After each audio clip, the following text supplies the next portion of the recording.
This is Rachel Kaiser with RunningShoes.com. I'm here at Summer OR 2014 with Golden from Altra Footwear. What shoe do you have for us today? This is the Provision 2, our moderate stability shoe. And what are some of the key features in the Provision 2? You know, there's a lot of innovative technology in this shoe. Very cool stuff. The first thing is our StabiliPod technology. So what we've done in podiatry school, they teach you to stabilize the tripod of the foot. So stabilize the lateral heel, the first met, and the fifth met.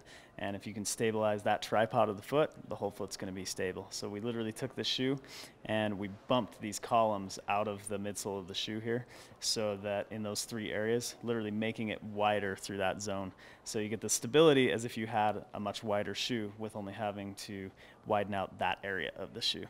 And so the StabiliPods are really helpful. And then the other thing we do for stability in this shoe is it actually has 2.5 millimeters of varus stability wedge to it. So we call it a stability wedge. Basically means that there's a wedge in the midsole here.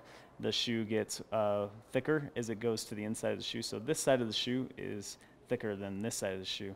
And typically a shoe like this is for people that have their feet are collapsed out of natural position. So it's going to help put them back into natural foot position. And if you know much about Altra, you know that's what we're all about, is natural foot positioning. We want your feet to be the same in the shoe as they are not in a shoe.